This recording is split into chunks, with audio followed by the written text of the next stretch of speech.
Hello, কালকে সারা রাত তোমার ফোন ওয়েটিং ছিল, আর আজকে তুমি কল ধরতেছো না, এগুলোর মানে কি মাইশা? আম্মুর বাসার দিকে আসছি, এখানে তো নেটওয়ার্কের সমস্যা। কোথায় এখন তুমি? আমি বাসায়, আর কোথায় থাকবো? তোমার আশেপাশে কেউ আছে?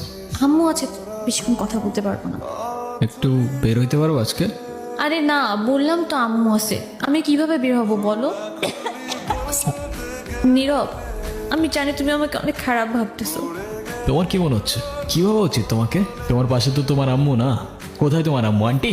তুমি ওর সাথে এভাবে কথা বলতেছে কেন? এ ভাই, তুই কে রে ভাই? মাইশা, তুমি কিছু বলতেছো না কেন? কি বলবো? মাইশা, তুমি চলো তো আমার সাথে। আমি বুঝতে পারছি ও তোমাকে ভুলভাল বুঝেছে। আর যাই হোক, আমি তো তোমাকে চিনি। আমি কথা দিচ্ছি, আমি সব কিছু ভুলে যাবো, তুমি আমার সাথে চলো।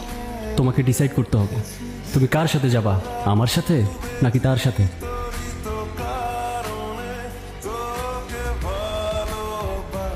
নীরব, নীরব, তুইগুলা কি করতেছস? পাগল হয়ে গেছস?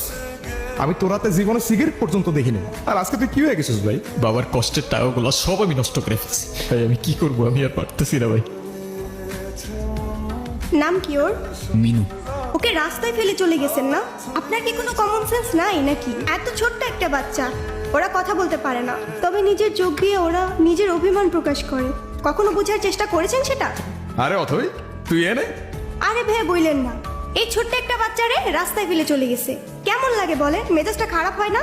তার উপর আবার কোনো কথার উত্তরই দেয় না। আসলে ওর মানসিক অবস্থা তেমন একটা ভালো নাই। ও কি করতেছে না করতেছে ও নিজেই কইতে পারতেছে। যেটা যত্ন নিতে জানে না সেটা নিজের কাছে রাখতে যাবে কেন? আপনার ভাইকে বলেন ঠিক মতো ওর যত্ন নিতে। আমি কিন্তু ওকে দেখতে আসবো, মনে থাকে যেন। তুই কি লিখে ভেঙে বলতেছিস? কই যাস? মিনুরে খাবার দিতে ভুলে গেছিলাম ভাই। আমার এই কবুতরের নাম রাখছি লক্ষ্মী। হাই মিনি, এটা ওর জন্য। আচ্ছা অথই, এইটা হইতাছে আমার সম্পর্কে স্বাস্থ্য ভাই। আর নীরব, এটা অথই আমগো বাসার বিল্ডিং এর 5 তলায় থাকে। আসসালামু আলাইকুম। বিড়াল ভয় পান না? বিড়াল ভয় পাবো কেন? যারা বিড়াল ভয় পায় তারা আবার মানুষ নাকি? মিনুকে দেখে মনে হচ্ছে ও আপনাকে অনেক দিন ধরে চেনে। ওর মতোই আমার একটা বাবু ছিল, ও হারাই যাওয়ার পর আমি এত কাঁদছিলাম। আর খুঁজে পান নাই? আমি ওকে একদিনের জন্য আমার বাসায় নিয়ে যাই। আপনাকে দেখে মনে হচ্ছে ওদের অনেক ভালোবাসেন। ওরাই তো আমার ফ্যামিলি। একা থাকেন নাকি এখানে? ছোটবেলা থেকেই বাবা মাকে এই জিনিস আমি জানি না। বাবা মার ভালোবাসাটা কি সেটাও বুঝিনি কখনো। কেউ কেউ এই ভালোবাসাটা পায় না, আর কেউ সেটা পেয়েও সেই ভালোবাসাটার ভ্যালু দিতে জানে না।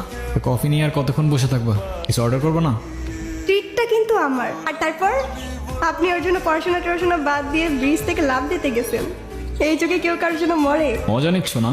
আপনি অনেক ভালো একটা মানুষ।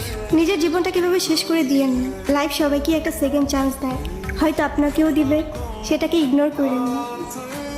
নীরব, আমি জানি তুমি আমার সাথে কথা বলতে চাও না। অনেক বড় ভুল করছি নীরব। তুমি আমার সামনে থাকা সত্ত্বেও আমি ভুল মানুষটাকে চুজ করছি। আমি তোমার লাইফে ব্যাক করতে চাই নীরব, প্লিজ আমাকে ফিরিয়ে দিও না। Sorry, wrong number. তোমরা টেনশন করো না তো। নীরব, তুমি এখানে কোথাও যাচ্ছ নাকি? কোথায় যাব? তোমার এই অবস্থা কেন? সব কিছু ঠিকঠাক আছে তো? আমার কিছুই ঠিক নাই নীরব। রনি আমার লাইফটা একদম শেষ করে দিছে। তুমি কাউকে কিছু বলো নাই কেন? বলার সুযোগই পাইনি। ওর জন্য আমি আমার লাইফ, আমার ফ্যামিলি সব কিছু হারাইছি। বাদ দাও, যা হবার তো হয়েই গেছে না। ভালো থাকার চেষ্টা করো, জীবন অনেক সুন্দর। আমি তোমাকে ছাড়া কখনোই ভালো থাকতে পারবো না, এটা তখন আমি বুঝিনি। দুনিয়াটা কি আজব, তাই না? বিশ্বস্ততার এই দামটা কেই বার বোঝে। আজকাল তো চিটাররাও চিট করে লয়ালিটি খুঁজে। এই নাও চকলেট। এই তোমার এই চকলেট কিনতে এতক্ষণ লাগে? আর মামা কই? আরে খুঁজেই তো পাচ্ছিলাম না। উনি কি? আরে হঠাৎ করেই ওর সাথে দেখা। তোমারে বলছিলাম না ওই যে মাইশার কথা। ভালোই তো আছো মনে হচ্ছে। অবশ্যই ভালো আছে। এই চলো তো।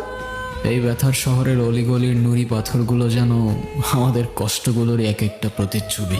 আর সেই কষ্টগুলোর মাঝে আমরা আমাদের জীবনের হাল ছেড়ে দিলেও জীবনের একটা মোড় হয়তো আমাদের সবাইকেই একটা সেকেন্ড চান্স দেয়।